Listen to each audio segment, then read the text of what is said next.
오늘 우리에게 주시는 하나님의 말씀은요, 열왕기하 19장 1절에서 7절입니다. 열왕기하 19장 1절에서 7절입니다. 우리 한 절씩 교독하도록 하겠습니다. 히스기야 왕이 듣고 그 옷을 찢고 굵은 배를 두르고 여호와의 전에 들어가서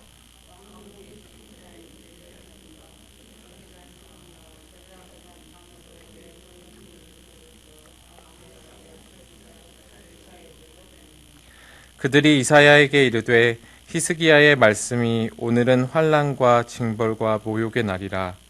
아이를 낳을 때가 되었으나 해산할 힘이 없도다.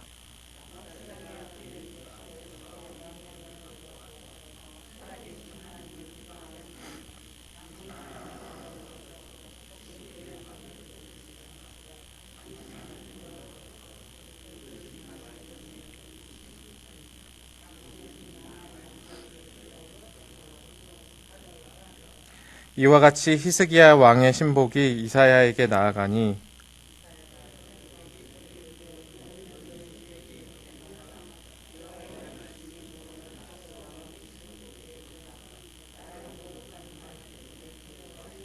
함께 읽겠습니다.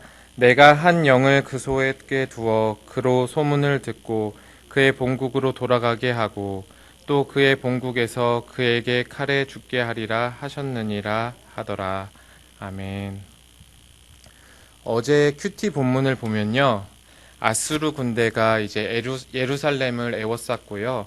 그리고 아수르의 장수인 랍사게는 예루살렘의 군대들을 향하여서 세 가지 신뢰할 수 없는 것들에 대해서 유다가 왜 아수르에 투항해야 하는가를 언급하고 있습니다. 첫 번째로 이야기했던 것은 유다가 애굽을 의뢰하여도 그 애굽은 상한 갈대 지팡이와 같으므로 믿을 수가 없다는 것이었고요. 둘째는 유다의 군사력은 의뢰할 수 없을 만큼 형편없다고 이야기를 했습니다. 마지막으로 세 번째는 여호와의 하나님을 의뢰할 수 없다고 이야기했습니다. 왜냐하면 히스기야가 유다의 곳곳에 있는 산당과 그리고 제단들을 제거함으로써 하나님께서 그것을 싫어하시고 듣지 않으실 것이라고 이야기를 하였습니다.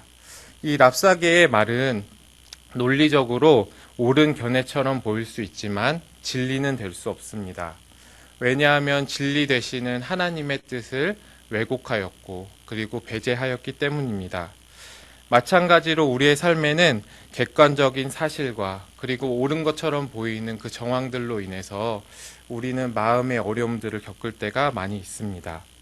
이런 상황들에서는 아무것도 나에게 해줄 수 없는, 누구도 나에게 해줄 수 없는 그런 무기력함을 느낄 때가 있고, 그리고 우리는 그 앞에서 돈과 힘과 권세에 의지하는 것이 당연해 보인다고 하는 것입니다. 그러나 우리가 꼭 기억해야 할 것은 무엇이냐면요, 하나님을 배제한 그 객관적인 옳음이 진리가 될 수 없다는 것입니다.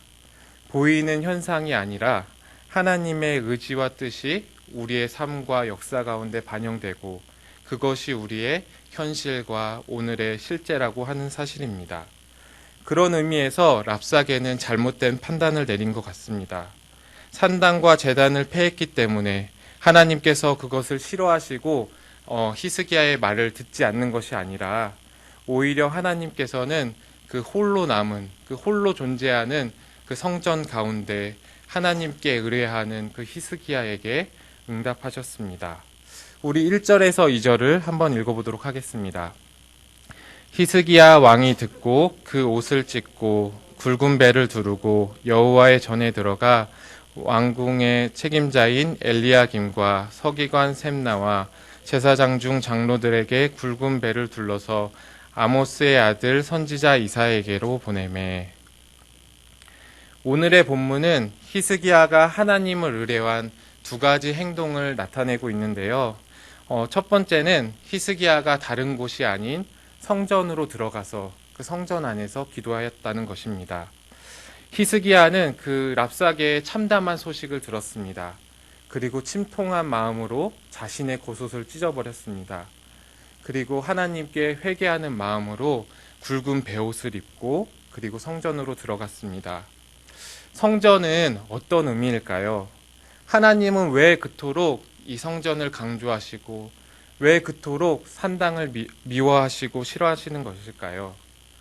사실 산당은 처음부터 부정적인 이미지는 아니었습니다. 하나님께 예배를 드리는 역할들도 감당할 때가 있었습니다. 선지자 사무엘도 이 산당에서 제사를 드렸고요. 그리고 그 유명한 솔로몬의 일천번제도 산당에서 드린 제사입니다. 그러나 성전이 지어지고 나서는 성경 안에서 이 산당의 위치는 전혀 다르게 바뀌고 부정적으로 변화되었습니다.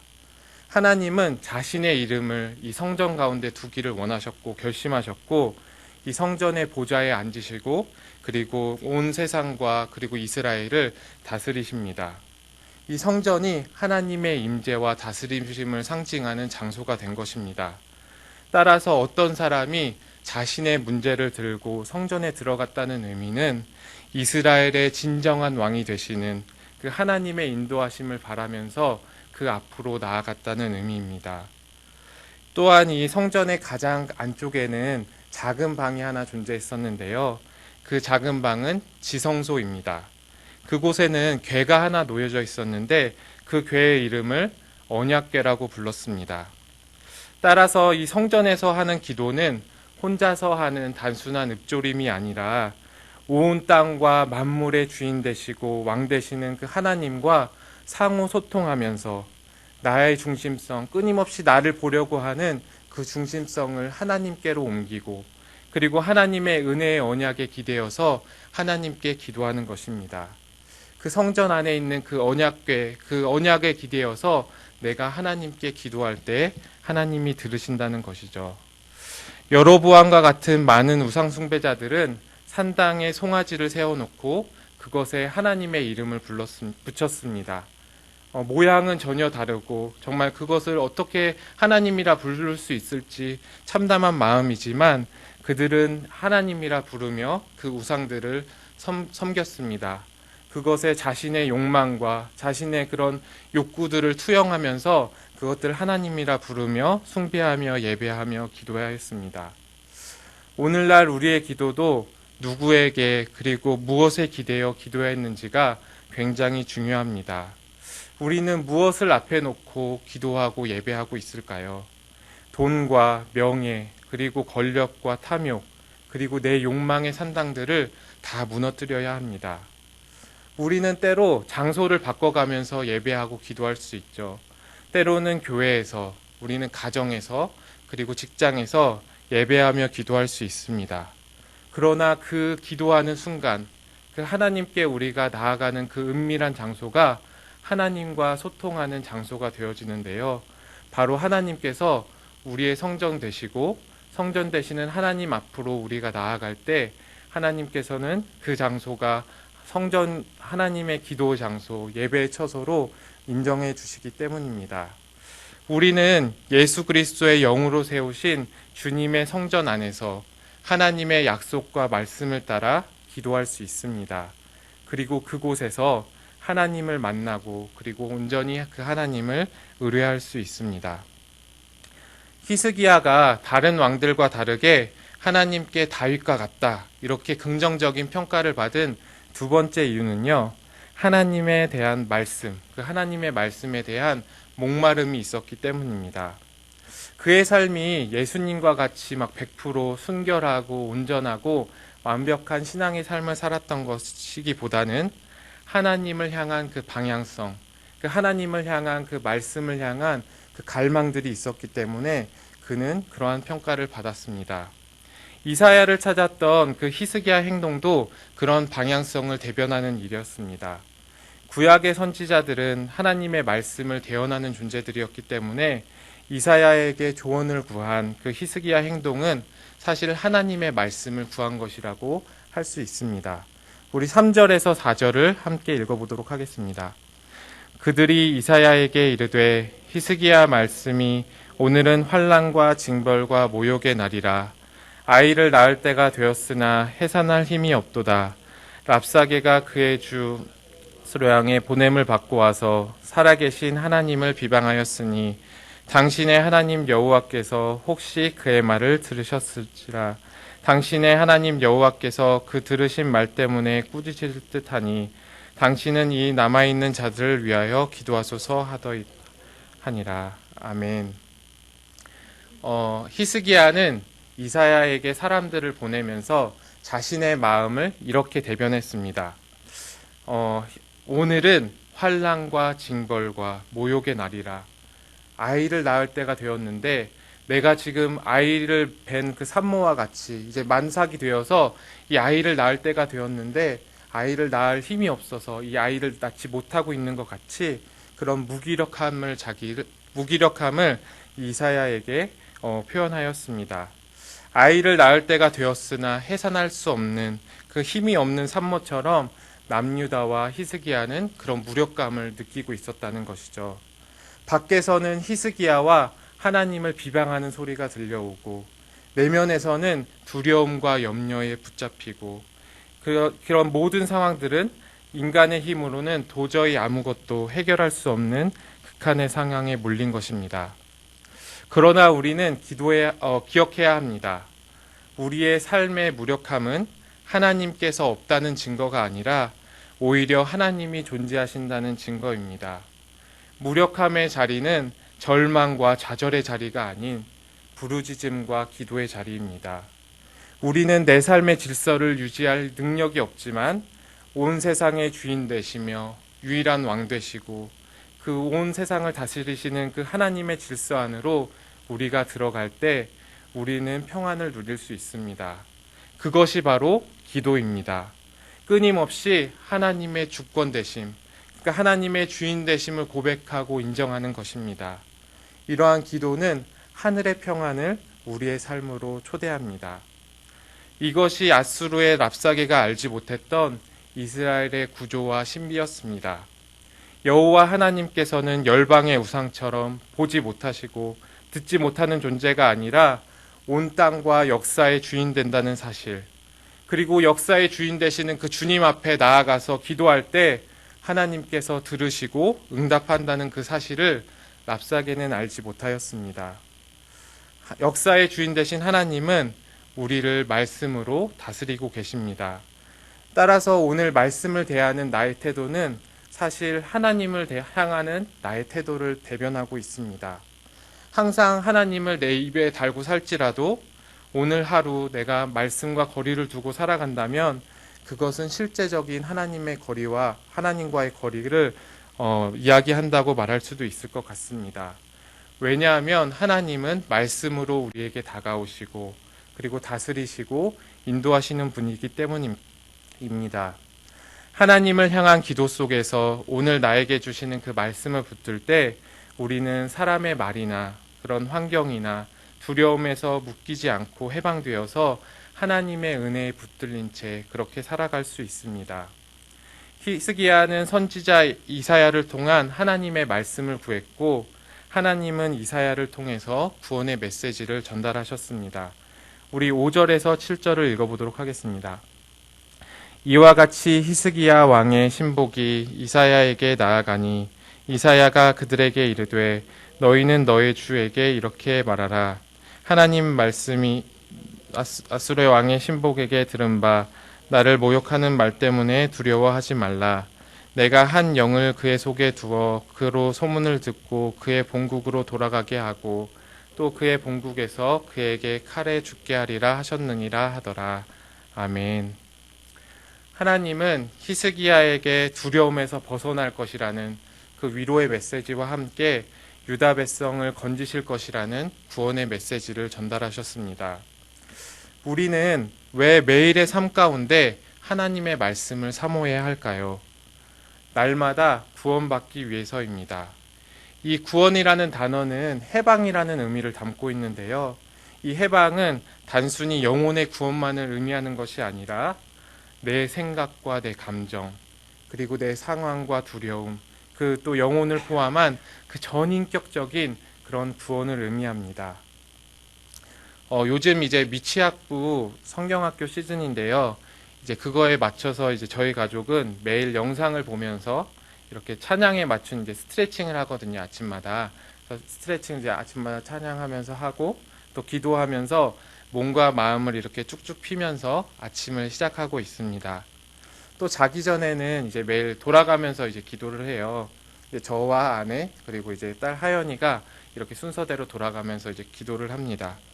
근데 하연이 차례가 오면 근데 하연이는 매일 똑같이 기도하는 거예요. 어떻게 기도하냐면 하나님 사랑해요, 감사해요, 하트 뭐 이렇게 하면서 예, 예수님의 이름으로 기도합니다. 아멘 이렇게 기도합니다. 아마 자신이 할 수 있는 최고의 표현들을 다 가져다가 이렇게 기도하는 것이겠죠. 그래서 어제도 이제 하연이 차례여서 이제 하연이에게 기도를 시켰는데 이제 레파토리가 바뀐 거예요. 어떻게 기도했냐면 하나님 지켜주세요. 내 생각과 내 마음 하나님 지켜주세요. 빼앗기지 않도록 지켜주세요. 아멘 이렇게 기도했습니다. 그래서 엄청 깜짝 놀랐어요. 어떻게 3살짜리가 이런 표현으로 기도할 수 있지 하면서 너무 깜짝 놀랐는데 그런데 알고 보니까 이 아이가 자주 따라 부르는 그 어린이 찬양을 이렇게 바꿔서 기도로 한 것이었습니다. 이런 가사였어요.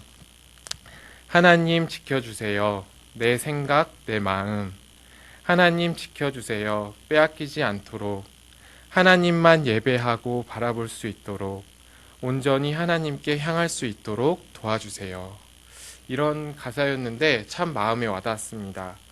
어린이 찬양이지만 오늘 우리는 수많은 말과 그리고 상향 속에 묶여져 있고 그리고 염려와 두려움 속에 갇혀 사는 우리에게 너무나도 필요한 메시지를 담고 있다고 생각이 들었습니다. 말씀을 정리하도록 하겠습니다.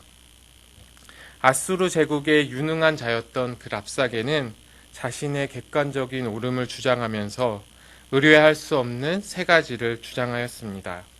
그의 말은 사실처럼 들렸고 예루살렘 백성들에게 아무것도 할 수 없을 거라는 그 두려움과 무기력함을 느끼도록 했고 그리고 다른 것들을 의지하도록 유혹하였습니다. 그러나 히스기야는 하나님을 신뢰함으로 이 유혹을 이겨냈습니다. 하나님의 성전에 들어갔고요. 기도했고 그리고 하나님의 말씀을 구했습니다. 우상 숭배는 다른 것이 아니라요. 우리의 마음의 지성소에 하나님이 아닌 다른 것을 올려다 놓고 그것을 의지하고 신뢰하는 것입니다. 사랑하는 성도 여러분, 우리의 성전 되시는 하나님께 나아가십시오. 기도의 자리에 나아오십시오. 영혼의 지성소에 계시는 그 하나님께 부르짖으십시오. 하나님의 그 언약에 기대어 나와 함께 맺은 그 하나님의 언약에 기대어 주님의 이름을 부르며 기도하십시오. 그러면 그 예수 그리스도라는 그 예수님의 보혈이라는 그 우리와 그 언약을 맺으신 하나님께서 반드시 우리에게 응답하실 것입니다. 출애굽기 2장 24절에서 25절은 이렇게 이야기합니다. 하나님이 그들의 고통 소리를 들으시고 하나님이 아브라함과 이삭과 야곱에게 세운 그의 언약을 기억하사 하나님이 이스라엘의 자손을 돌보셨고 하나님이 그들을 기억하셨더라. 아멘. 우리는 기도와 함께 또 말씀을 사모하며 나아갈 수 있습니다. 하나님의 말씀 그 진리는 우리를 자유케 합니다. 예수님께서는 말씀하셨습니다. 주의 성령이 내게 임하셨으니 이는 가난한 자에게 복음을 전하게 하시려고 내게 기름을 부으시고 나를 보내사 포로된 자에게 자유를 눈먼 자에게 다시 보게 함을 전파하며 눌린 자를 자유롭게 하고 주의 은혜의 해를 전파하게 하려 하심이라. 아멘. 하나님의 복된 말씀은 우리를 두려움에서 해방되게 하여 하나님의 나라의 평안을 누리게 합니다. 언약의 순고함이 주는 그 기쁨과 만족함을 누리게 합니다. 두려움에 굴복하지 않고 하늘과 그 세상이 주는 그 적당한 긴장감 속에서 하나님께서 오늘 우리에게 행하실 일들을 바라보게 하십니다. 오늘 우리가 이 시간 기도하게 될 텐데요. 우리의 기도가 하나님과 맺은 언약을 기억하는 기도가 되었으면 좋겠습니다. 우리가 이 시간 하나님께 기도함으로 하나님께서 우리와 맺은 그 언약을 하나님께서도 기억하시고 우리가 또 그 하나님과 맺은 그 약속들을 우리 안에 다시 새기는 그런 시간들이 되어지기를 원합니다. 또한 선포된 살아계신 그 하나님의 말씀이 나를 자유케 하고 오늘 하루를 살아갈 새 힘이 되어지기를 예수님의 이름으로 축원합니다. 아멘. 이 시간 우리 함께 기도하겠습니다. 하나님 아버지 감사합니다. 오늘 히스기야와 또 예루살렘에 있던 그 백성들은 그 랍사게의 말로 인해서 그들을 둘러싼 그 어려움과 두려움들 속에서 무기력함을 느낄 수밖에 없는, 내가 아무것도 할 수 없는 그러한 상황들에 놓일 수밖에 없었음을 고백합니다. 그러나 히스기야는 그것에 굴복하지 않고 다른 것을 취한 것이 아니라 그는 하나님의 성전에 나아갔고 그 성전의 주인 되시는 하나님 앞에 기도했고 또 하나님의 말씀을 구하며 자신의 삶을 다스려 달라고, 자신의 나라를 다스려 달라는 그런 고백을 했습니다. 하나님 아버지, 우리가 이 땅을 살아가면서 우리도 수많은 말들에 묶이고 또 상황에 묶이고 두려움과 환경들이 우리를 억압하는 것들을 경험할 때가 있습니다. 그러나 하나님, 우리가 그것에 좌절하거나 포기하는 것이 아니라 그 상황 가운데서도 우리의 지성소 안에 계시는, 우리 마음의 지성소에 계시는 그 하나님을 신뢰하며 하나님 앞으로 나아갑니다. 주님, 이 시간 우리가 그 주님 앞에 기도할 때에 우리의 기도를 들어주시고 우리와 함께 맺었던 그 하나님의 언약을 기억하시고 우리에게 놀라운 하나님의 은혜를 선포하여 주시옵소서. 또한 하나님께서만 주실 수 있는 그 놀라운 하나님의 나라의 그 평안을 우리에게 주심으로 오늘 우리가 이 땅 가운데서 어려움들 가운데서도 하나님의 나라를 살아갈 수 있는 그 하나님의 백성의 정체성을 지켜갈 수 있는 저희들 될 수 있도록, 우리 가정과 교회가 될 수 있도록 주님께서 도우시고 붙들어 주시옵소서. 이 모든 건 예수님의 이름으로 기도드립니다. 아멘. 우리 주님이 가르쳐 주신 기도하도록 하겠습니다. 하늘에 계신 우리 아버지여,